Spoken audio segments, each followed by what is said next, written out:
prolongation. Alors, au niveau financement, vous avez proposé un modèle. Je ne sais pas si vous avez fait des simulations sur des exercices clos pour évaluer ou avoir une idée sur l'impact sur le budget de l'État. Parce que j'ai vu à travers les mécanismes, l'État doit intervenir à travers des appels d'offres et doit soit recevoir, soit financer le différentiel. Ça, c'est le premier volet. Le deuxième point, pour le stockage, je ne sais pas si nous avons une idée sur la cartographie des unités de stockage à travers le royaume, parce qu'il y a un dilemme, ces unités de stockage, soit qu'ils soient très proches des ports pour faciliter la logistique de transfert, soit qu'ils soient très proches des bassins de production de céréalières pour assurer une bonne récolte de la production de céréalières. Je ne sais pas on est à quel niveau et je ne sais pas si ce point a été traité au niveau de l'étude. Et troisième et dernier point, c'est les unités de stockage. Je sais qu'aujourd'hui, nous avons une capacité relativement importante, mais qui assurera le financement des nouvelles capacités de stockage, surtout pour les zones où il n'y a pas suffisamment de stockage. S'il n'y a pas suffisamment de stockage, ça veut dire que le coût de la logistique de transfert va impacter le modèle. Voilà, je vous remercie. Merci beaucoup. On prend une dernière question, après on fera un deuxième tour de table. Sinon la mémoire va perdre les premières questions. Merci Serena. Donc, Mohamed Souli. Merci pour les intervenants, pour les informations assez riches qu'ils ont présentées. Ce qui ressort, c'est qu'il y a une certaine unanimité sur la filière céréale en termes de superficie, c'est 50% de la SAU, en termes d'emploi, en termes d'un certain nombre d'indicateurs. Quand la filière céréale, toute l'économie ne fonctionne pas, il est en panne. Et quand on parle de la sécheresse, c'est par rapport aux céréales, c'est pas par rapport aux autres filières. Généralement, quand il y a sécheresse, c'est par rapport aux céréales. Malgré tout ça, malgré l'importance, malgré l'unanimité de tous les intervenants, c'est une filière qui n'a pas évolué comme les autres filières. Si on compare par rapport aux autres filières, parfois dans des situations similaires, on prend l'olivier, l'amandier, même les autres filières, la filière céréale n'a pas avancé. Ça veut dire, et souvent on évoque le facteur explicatif, c'est le climat. C'est parce que les conditions climatiques ne sont pas favorables pour les céréales. Je pense qu'il y a autre chose qu'il faut regarder. C'est vrai, le climat, c'est un facteur, il agit, il affecte les rendements, la productivité. Mais même en situation pluvieuse, quand on a des bonnes campagnes, on a des rendements qui sont très moyens. Même quand on a fait le record d'il y a 1 million et 1,5 million, c'est un rendement de 20 quintaux. Et 20 quintaux, on est très en deçà de notre potentiel. Si on prend le potentiel, rien que le potentiel génétique, ça veut dire qu'il y a d'autres questions qu'on n'a pas abordées. Et la première question, de quelles céréales on parle? Est-ce qu'on parle de 5 millions de céréales? Est-ce qu'on a vraiment 5 millions de céréales? Quand on voit les céréales qui sont pratiquées les zones de parcours, est-ce que vraiment c'est des céréales? Il y a plusieurs, il y a une grande superficie, si Moustaphi parle de 1 million, avec des vertisols et des sols qui sont jugés favorables, de quelles céréales on parle? Si Mohamed tout à l'heure il parle de rendement, et c'est vrai, on ne peut pas raisonner sur la moyenne de rendement. Quand on fait une production divisée par 5 millions, ça te donne un rendement, alors que quand même, il y a des variétés qui sont très productives. Et donc le fait de communiquer à travers des rendements de 20 quintaux pour une variété de la recherche, ça diminue un peu l'effort de la recherche. Je suis sûr que la variété produite par la recherche et développée par la Sonacos, elle donne un rendement plus. Mais s'il est rapporté dans son contexte dans lequel il a été mis en place, mais c'est vrai, quand tu fais la moyenne, ça te donne une... Monsieur le ministre, il y a 2 jours, il a annoncé 44 millions. 44 millions sur la superficie englobée, ça te donne 16 millions. Et ce qui est paradoxal, c'est que même en situation pluvieuse, il y a des agriculteurs qui produisent 80, 60 hectares. À côté, il y a des agriculteurs qui produisent 16, 15. Donc ça veut dire que l'agriculteur est capable de produire. Et donc je pense qu'il y a d'autres questions. La question des revenus. Tout le monde dit que la céréale, c'est pas rentable. Alors que les céréales, ce n'est pas une filière comme les autres, c'est un système, c'est un agro-système. Il faut le regarder dans son contexte. On ne peut pas raisonner la céréale sans les légumineuses. On ne peut pas raisonner les céréales sans les cultures oléagineuses. On ne peut pas raisonner les céréales sans l'élevage. Et donc, si on aborde la filière dans son volet technique, rendement, revenu, ça ne marche pas et ça ne colle pas et ça ne va pas avancer. Merci, Sissoudi. D'autres questions, s'il vous plaît, et j'arrête. Directement la question. L'investissement. L'investissement des investisseurs qui sont intéressés par investir dans le stockage et de toute la chaîne, c'est une question qu'il faut regarder. La question de l'intégration par rapport à l'industrie, la production nationale de l'industrie, l'organisation professionnelle. Toutes les organisations professionnelles, les interprofessions fonctionnent. La FIAC trouve des difficultés. Donc, c'est des questions quand même qu'il faut regarder et qui vont booster la céréaliculture. Et je vous remercie. D'autres questions? Merci, Sissoudi. On prendra un autre tour de table de questions, parce que sinon on va perdre le fil des questions. Donc, il y a une question sur la protection de la production nationale. Une question sur le stockage, une question sur le reporting, je crois, et l'évaluation, une question sur le stockage et plusieurs questions de 6. Voilà, à vous la parole. Qui veut prendre la parole en premier? Je crois qu'il y a beaucoup de questions. Tu veux répondre déjà? Une question de Steve Shea, donc peut-être c'est elle qui va parler après. Effectivement, on se rappelle très bien la part des variétés NRA. Les années 90-2000 était 85%, à part du marché. Ça a baissé. 2010, c'était vraiment l'année où je dirais où la chute, donc la chute libre, on était à 30%. 2010. Actuellement, donc c'est autour de 20%. C'est l'orge qui nous a tiré un peu vers le haut pour être à 20%, mais pour les blés, c'est moins de 10%.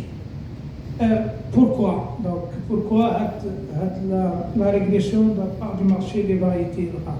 Plusieurs facteurs. Donc, il y a donc le premier, je dirais, qui est très important.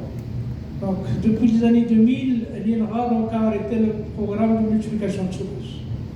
Pour moi, c'est une erreur très, très stratégique. D'arrêter un programme de semences, qu'est-ce que ça veut dire? Vous ne fournissez pas les semences de pré-base pour eux. Et s'il n'y a pas de semences de pré-base, G1, G2, vous imaginez la suite. G3, G4, G2. Donc la part, donc, diminuer donc, les semences de pré-base, automatiquement, c'est diminuer la quantité de semences issues des variétés donc, créées par les. C'est la première.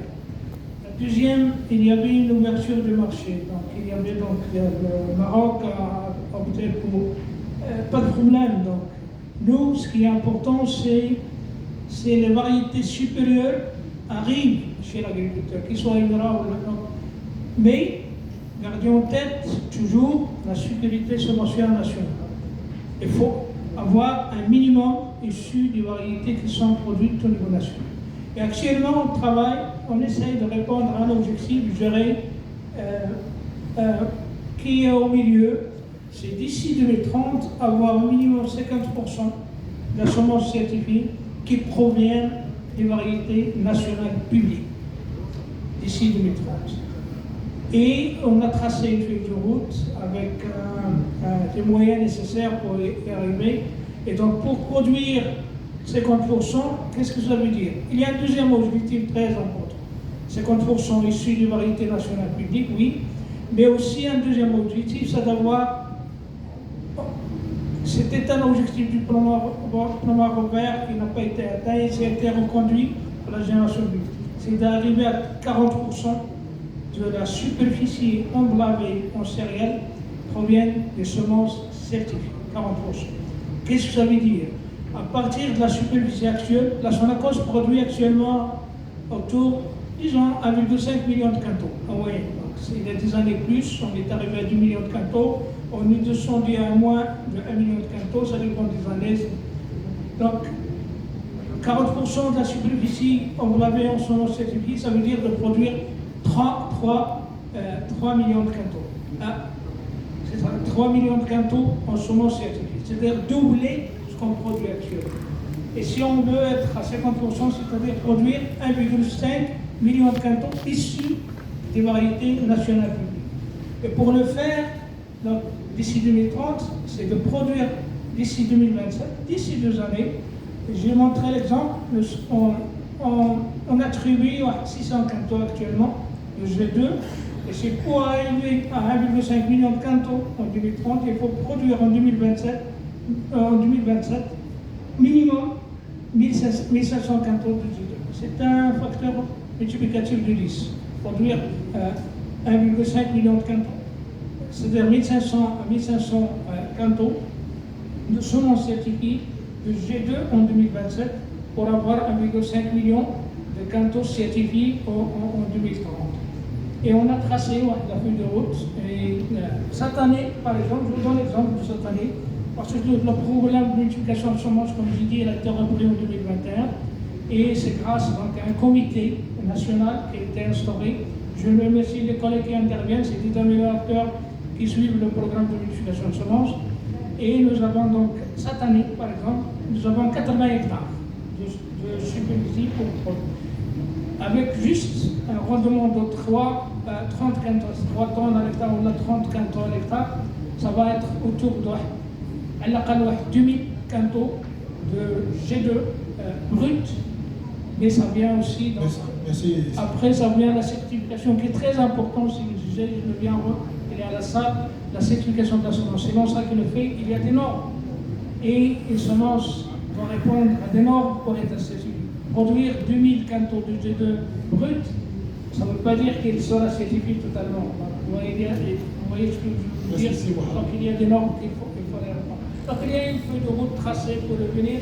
C'est vrai, il y a plusieurs facteurs qui ont fait que la part du marché des variétés nationales publiques a régressé depuis 2010. Donc c'était l'année de croisière pour vraiment la chute libre. Merci, c'est Moha. Je crois que la question est multiple, adressée aussi à Jacob et c'est oui. Alors, pour garantir l'utilisation de la production nationale, je pense que le stock de sécurité, c'est l'outil qui est très adapté. Il n'y a pas si longtemps, juste l'année dernière, l'ONIC avait ouvert des appels d'offres à la production nationale, même s'il y a eu une faible récolte, mais la production nationale a été priorisée dans les appels d'offres qui sont faits par l'ONIC pour que ce soit un débouché pour la production nationale. Moi-même, j'ai fait de l'agrégation et je peux vous dire qu'ici au Maroc, on peut produire de la qualité. Le problème qui se pose, c'est au niveau de la collecte.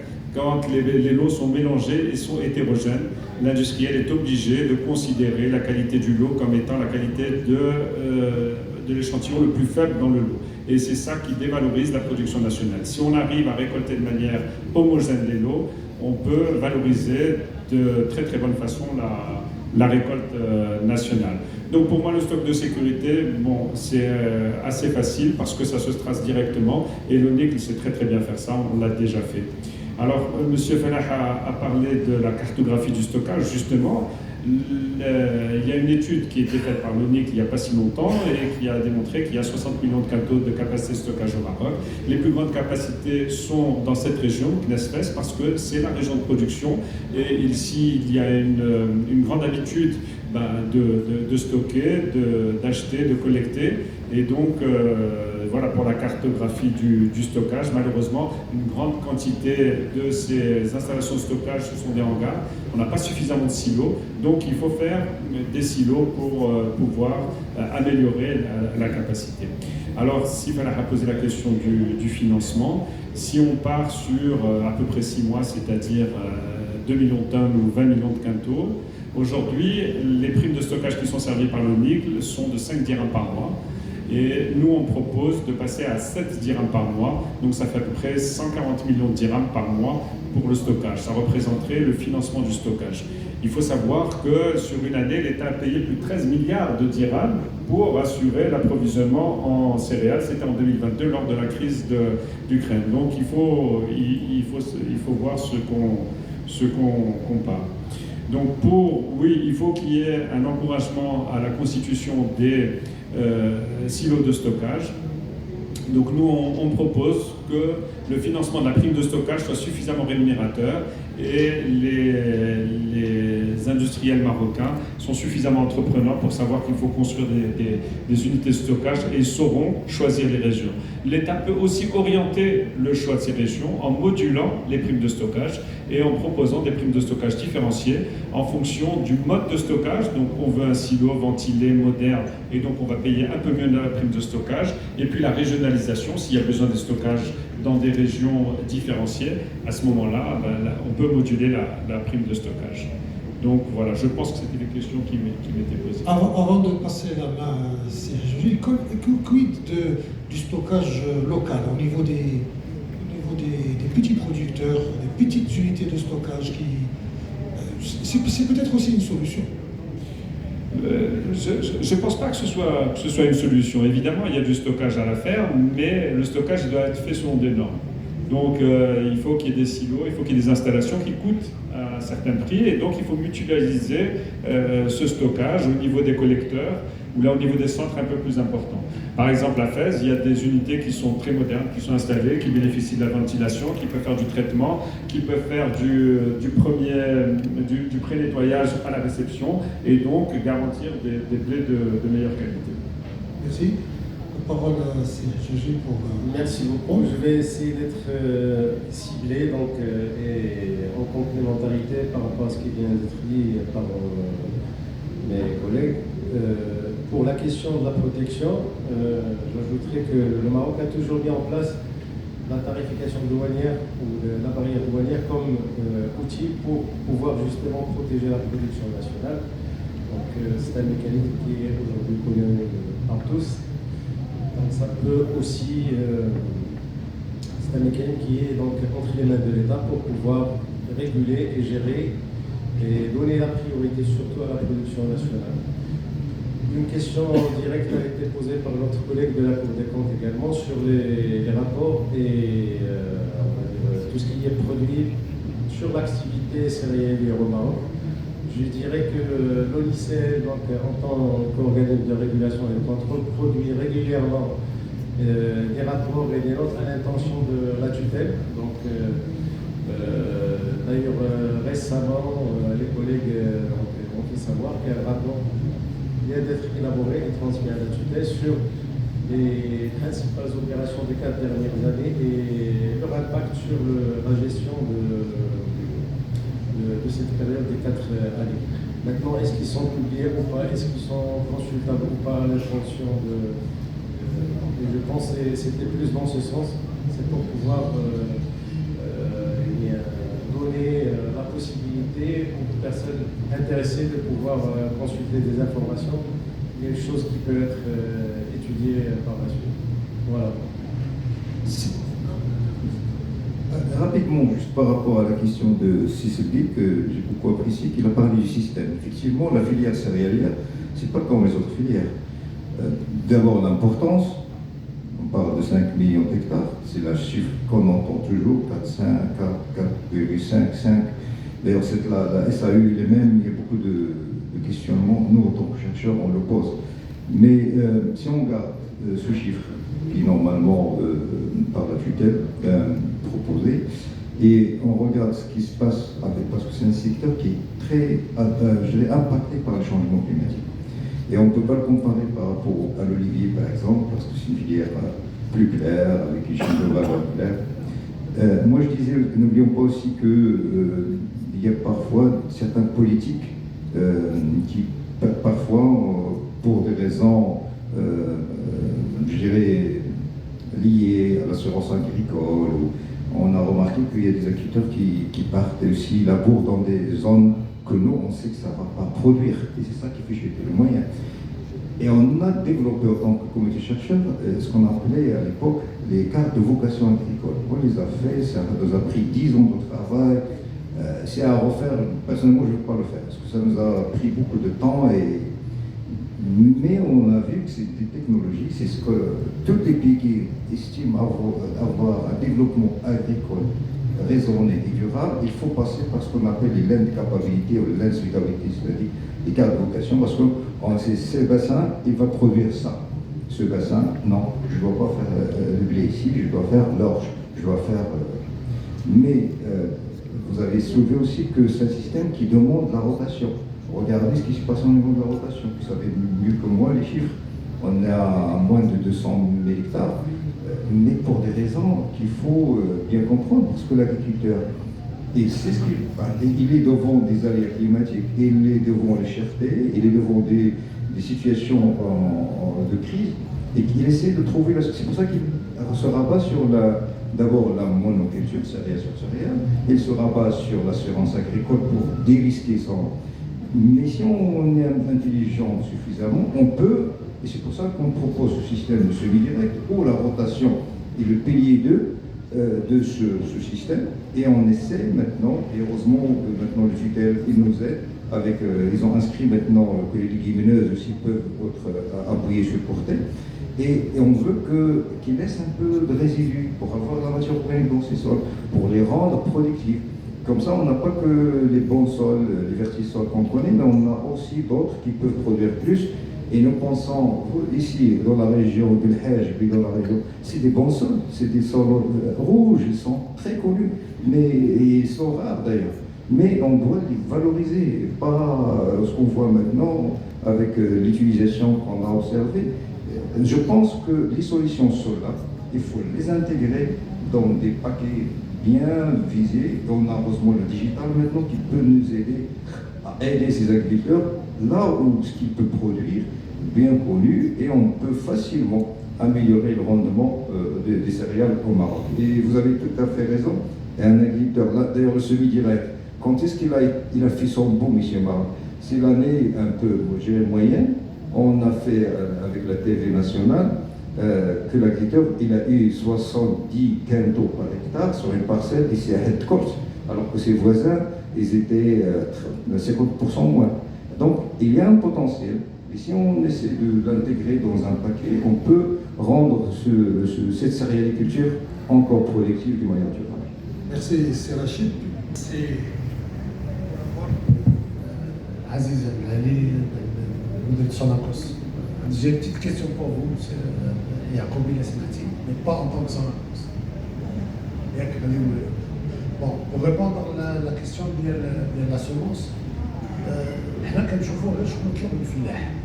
كان دي فاريتي يدخلوا اللي يطلبوهم هما اللي كنبغوهم يتكاثروا من هذا الشيء باش تكون عندنا السلعه. كاين دي فاريتي عندهم لي باروتو جايين من برا سي فري مي كي سون مولتيبليي لوكالمون. بون كنتي راه تقريبا 100% ديال لي فاريتي سون مولتيبليي في المغرب. كيتمولتيبليي جي 3 جي 4 جي 4 اكسيتيرا. Donc, ce sont des variétés qui sont bien sûr adaptées, qui passent tout ça, mais il a طلب الفلاح la variété A, أنا ما غاديش نعطيه B. غير إلا تزيرت، normalement A غيخطأ. Et bien, ce qui a changé par rapport au passé, c'est qu'aujourd'hui, vous avez des variétés qui ont pénétré le marché, qui sont absolument excellentes. Une variété qui fait un quart de mon chiffre d'affaires, vous venez pas me dire qu'elle n'est pas bonne ou là qu'elle est adaptée au pays d'origine. فاليتي كيقول الفلاح نقول احنا كاع واحد الفلاح ما فهمش الغلط ولا الدوزيام ما فهمش الغلط والثالث هذا راه 50% ديال الفلاح. دونك خاص تعطيني لي فاريتي مزيانين ماشي بارابور لي زونسيان فاريتي بارابور شكون كاين اليوم في السوق. اليوم جو بو دير جو دي دير بليزيور بليس الا خرجت لا فاريتي من السوق راه صعيب تعاود تدخل لان كاين دي فاريتي ديال دي بون فاريتي كياباريس عام على عام. Ça attaque le deuxième point, le taux de pénétration de la semence certifiée. La semence fait 90% du marché de semences certifiées. Le taux de pénétration de la superficie, de la semence certifiée, vous allez trouver 25%. Si vous faites le calcul arithmétique, à 25%, elle cache certains détails. كنحسبوا حنا شحال من مرة كيرجع ليا الفلاح في 5 سنين. Le taux de retour. الفلاح ما كيرجعش في الغالب الى عيتين ملتيبليكاتور. الفلاح ما كيرجعش عام على عام كيشريها كيديها كيحرثها وملي كتعطيه الانتاج مزيان وكيشوف الانتاج ديالو مزيان كيقول علاش غنمشي نخلص الزيت باش نصيفط هيك انا باش كتعطيها سيرتيفيك كيستعملها. دونك هي ان طو دو روتور او فيت كيستعملها والفلاح اللي جاي من العام الاخر سي ان اوتر فلاح. والزرع اللي كيجيو هو مزيان وكيكون فريمون مزيان في العين كيديه السوق يبيعوه. دونك لو تو دو بينيتراسيون en fait il est beaucoup plus grand que 25%. ونعطيكم مثال très de manière pratique les gens d'un certain âge vont facilement se reconnaître. ملي كنا جون فين ما مشيتي كدور كتسمى بقرا بلديه لا بيج لا برين ولا وين بقرا بلديه كنعرفوا هي شحال هذيك ما شفتوا بقرا بلديه كدور حداكم باسكو لو تو لي فاش بينوار نوار اكسيتيرا لا جينيتيك دخلات وسرحات في المغرب. une chose اللي نقدر ناكدها لك جو سو بيان بلاسي بور لو دير لا جينيتيك و لي زافونسي جينيتيك و لو بروغرام جينيتيك est bien inséré et bien injecté. Maintenant, il y a le fait qu'il y a dans les environnements, il y a tant de risques. Vous parlez de sécheresse, moi je vous dis il y a plusieurs sécheresses. ماشي حيت جاتك 160 ملم مبروك عليك. كيفاش جات هذيك 160 ملم؟ كمان كاين لا ريبارتيسيون ديالها. Donc voilà, je termine avec son réponse. Maintenant, c'est Gary qui vous pose sa question, si vous me permettez. هذه اللي درتي اللي قلتي ديال السيكوريتي ستوكاج نعطيك انا ما ليكتور غير من بعد بروميير. Est-ce que ce n'est pas un transfert de risque ديال المارشي انترناسيونال vers l'État؟ بغيتي l'État هي اللي تحمل الشري تحمل البيع ياك. Je sais que vous pourrez, je sais que les opérateurs d'INA, d'ailleurs il y a peu de gens qui le savent, je sais que les opérateurs d'INA, ils sont bien exposés au risque. Peut-être qu'il faut maintenir le stock par la fourchette. On ne parle de stock sécurité que si on descend au-deçà. Quand je dis le stock sécurité pendant 10 سنين, ça a un coût, c'est difficile à faire. Par contre, chaque fois que ça descend en deçà d'un niveau, il y a هذيك الساعة تولي صدق. إذا بغات لا سيكوريتي وملي كيفوت ستوك واحد لو نيفو تولي راك خصك تدخل من جهة أخرى. دونك لا رياكسيون ديال أنا بور موا ne doit être que ملي كيكون quand on atteint un certain niveau. C'est pas là aujourd'hui. Honnêtement le marché راه ترخص مابقاش خصنا فيكو ملي كان لا يوجد الواحد etc. Donc il faut réfléchir d'une manière dynamique. Le dernier point. Comme vous parlez de stock de sécurité, etc., moi je tiens à souligner une chose très importante. Le stock de sécurité n'est pas le stock de sécurité que vous avez, c'est les opérateurs qui prennent le risque et qui vont remplir le risque. Et ça, l'État doit bien. Il y a des moments où le marché international est trop turbulent et les risques sont trop grands pour un minoutier ou pour un opérateur, etc. Parce que ça là, خاصها دير ظهرها pour couvrir le capital vraiment qui constitue le stock de sécurité. ما الزرع mais sinon راه تعمروا في النهار ولا يومين وغتخرجوا في شهرين كامل. Je vous remercie. Merci beaucoup. Donc, on va prendre un deuxième tour de questions et ensuite on n'applique pas la rotation. on peut commencer. Merci Siad Lali pour votre question. Je me réjouis que le débat soit véritablement lancé. Alors rapidement, nous on pense qu'il y a des risques qui sont trop importants pour être supportés par l'opérateur, donc c'est à l'État d'assumer ce risque. L'État est d'accord avec nous sur ce point-là et nous on a voulu réfléchir à un outil qui soit à la disposition de l'État mais qui ne perturbe pas les opérations des opérateurs. Maintenant pour le niveau de stockage, c'est à l'État de décider. Mais ce qu'il faut bien comprendre, c'est que le risque quand il se présente, beaucoup de fois, il n'a pas été anticipé. Et c'est pour ça que ça sert et qu'il faut avoir un outil pour pouvoir disposer et pour pouvoir dépasser justement le risque. Et on a vu la variété des risques auxquels on est exposé. Donc, on a proposé un outil qui est mis à la disposition de l'État. On espère pouvoir le co-gérer avec l'État, qui peut servir la production nationale, qui peut servir aussi de dépasser un certain nombre de crises. Cet outil a un coût et il faut qu'on parle honnêtement de ce coût-là pour qu'il puisse être une réussite par les opérateurs. Donc voilà un petit peu comment on a conçu ça et évidemment on est ouvert pour continuer la discussion et puis pour affiner le pilotage de cet outil. Merci beaucoup. Alors comme dernier mot, je remercie déjà tout le public qui a posé des questions.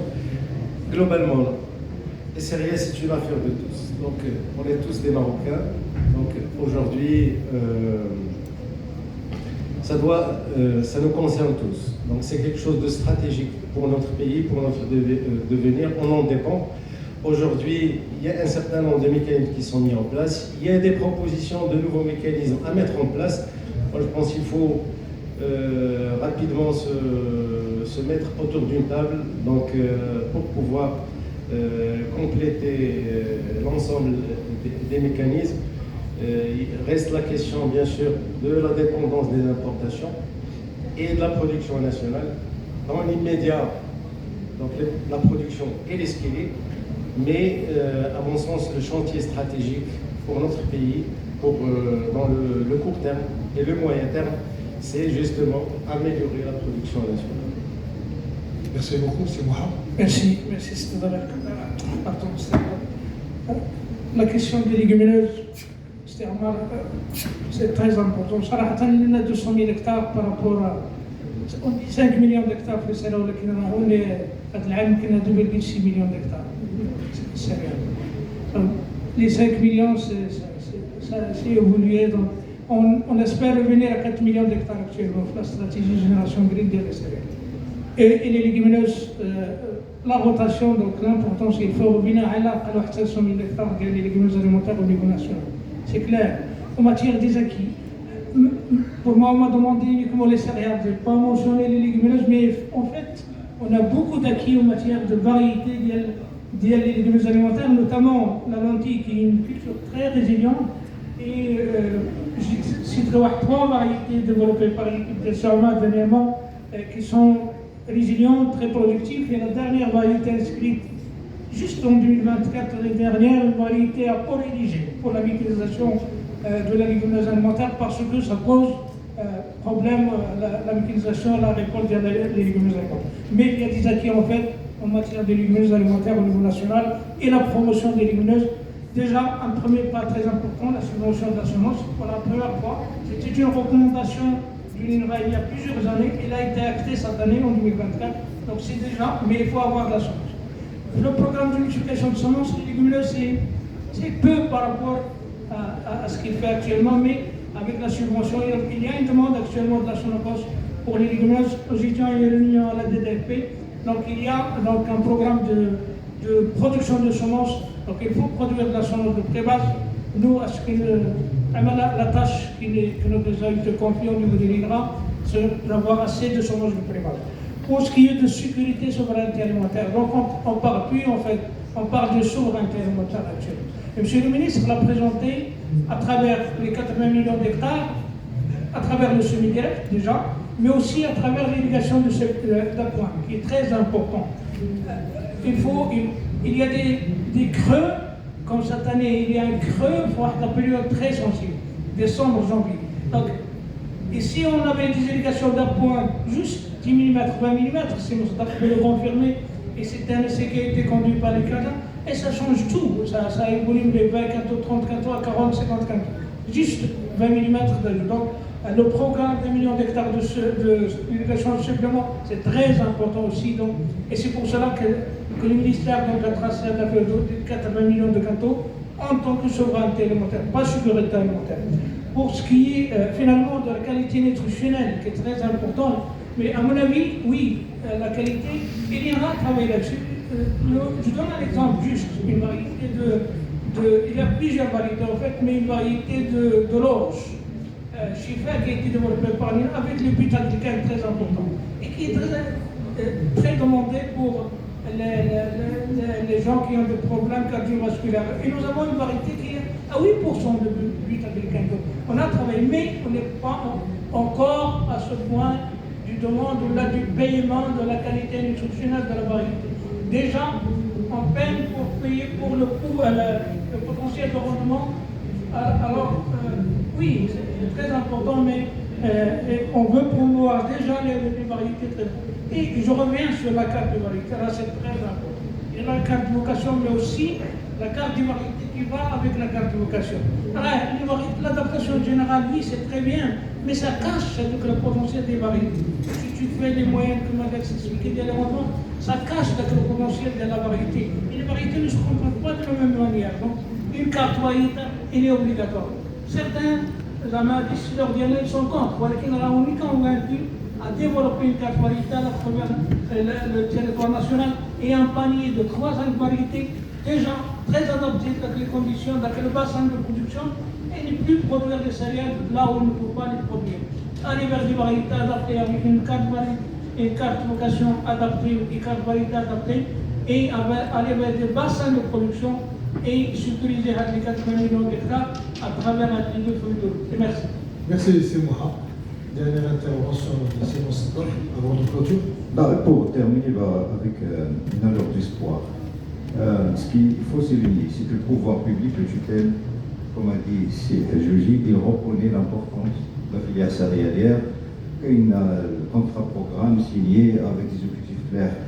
Maintenant, le contexte lié au changement climatique, moi je l'appelle plutôt dérèglement climatique, qui est venu dans ces dernières années et qui nous a un peu bouleversé. Ça veut dire, mon collègue, le journaliste tout à l'heure, il a dit ce qu'on ne sait pas. On savait, mais on ne savait pas qu'il va venir de cette séquence comme ça, d'une manière très brusque, fréquente. Vous pensez qu'on a une année, vous avez vu le diagramme qu'a présenté Simoha, une année bonne, une année moyenne. Non, maintenant c'était vraiment une tendance. Et ce qui nous alerte, nous, parce que si on reconnaît que la céréaliculture est importante, même elle est complexe, mais il nous faut des solutions, je dirais aussi, je ne sais pas complexes, mais intégrées. Heureusement, il y a de la recherche. Heureusement, on a 40 ans de recherche, on a des variétés, on a des travaux, on a des systèmes. Notre ami de la Tunisie, il a parlé tout à l'heure et on n'est pas isolé, parce qu'on vient de terminer un projet climat méditerranéen. On avait la France, l'Espagne, la Tunisie, le Maroc sur la question de conservation. Et après 4 ans, avec d'ailleurs, je vois mes collègues Arvalis, et après 4 ans, on a sorti la génétique marocaine, et on a comparé avec d'autres génétiques, et on a même vu qu'il est possible que, parce qu'eux-mêmes, à l'autre rive, ils regardent que ces phénomènes, ils sont en train d'aridité, arrivent aussi vers la rive nord. Ils demandent aussi, pourquoi pas, d'échanger le germoplasme, parce qu'on a des variétés résilientes, résistantes, et la cécidomie et d'autres. Donc on n'est pas isolé. Ce qui se passe maintenant, c'est un contexte qui touche toute la région, et c'est à nous de se préparer. On a besoin surtout de l'intelligence collective. On ne peut pas travailler tout seul pour résoudre ce problème. Là, le privé, bien sûr, il a sa part, le public, il a sa part, tout ce qui est associatif, il a sa part. Ça doit être, moi je dirais, un mandat carrément de plaidoyer, on travaille tous pour atteindre ces objectifs. Parce qu'on n'a malheureusement pas encore réalisé notre, je dirais, révolution verte dans la céréaliculture au Maroc. On doit travailler ensemble pour notre ami journaliste Boutmi et d'autres partenaires, et sont avec nous dans le comité de pilotage national, de plan national semi-direct. On travaille ensemble.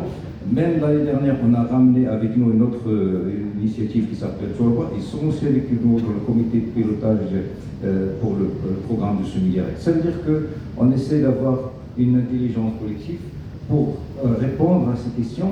Et surtout, ne nous oublions pas que le centre de tout ça, c'est l'agriculteur.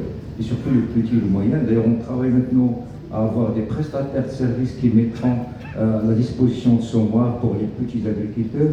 Et je pense que c'est des solutions qu'on développe pour le Maroc et vont bientôt servir à notre collègue du Maghreb pour avoir ce genre de modèle qui demande beaucoup de recul. Et bien sûr, on est même dans le stockage. On travaille maintenant avec des industriels, pour ne pas dire des noms, pour avoir des unités de stockage à ces agriculteurs qui mettent l'effort, parce qu'il y a une décarbonisation dans la chose, et il y a aussi un marché carbone qui tourne autour. Donc il y a des solutions intelligentes pour qu'on puisse booster la production de céréaliculture au Maroc. Merci, c'est Moussadak. Donc on est arrivé à la fin de ce séminaire. Il était riche en débat. Donc au nom de l'ONIC, la FNCL, de l'INRA et de l'ICARTA, nous vous remercions.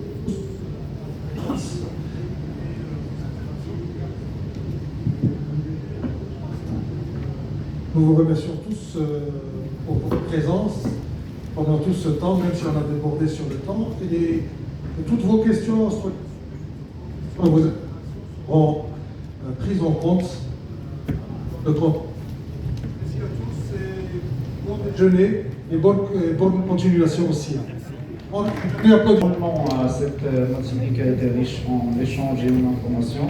Donc pour l'ICL a le plaisir d'annoncer la signature de certaines conventions d'ordre technique et économique et qui incarnent bien sûr l'esprit de collaboration tenu avec la profession depuis toujours.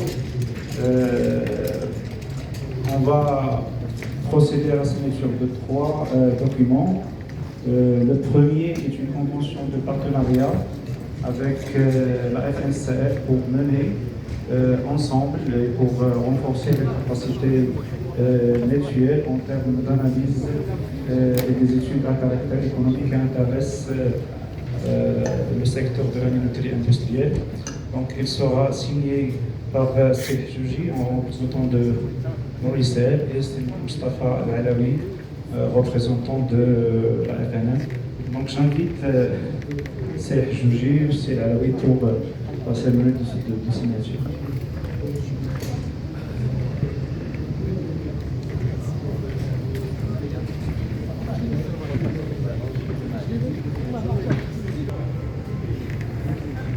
Le premier document, c'est la convention cadre, et puis il y a un avenant technique concernant les actions qui vont être menées. Voilà, merci. Le deuxième document, oui.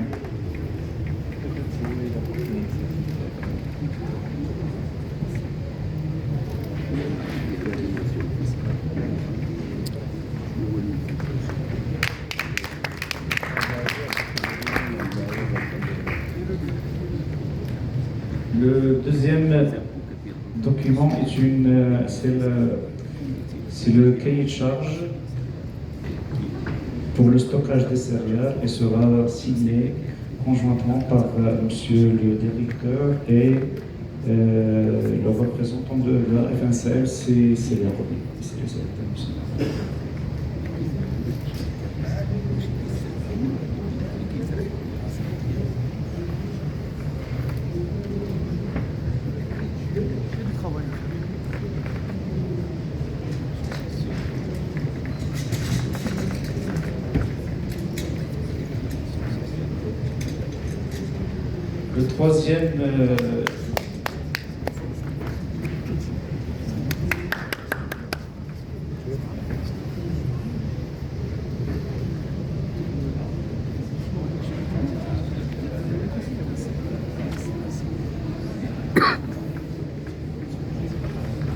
Le troisième document est un avenant technique à la convention protocole tripartite entre l'ONICL, Intercéréales F France Aclimer et sera signé par CFJ et M.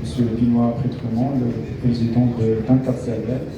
C'est un avenant technique qui arrête les actions à mener en 2025 pour le renforcement des compétences techniques et économiques des deux parties en matière de secteur des céréales et également renforcer les capacités de management du laboratoire de l'ONICL.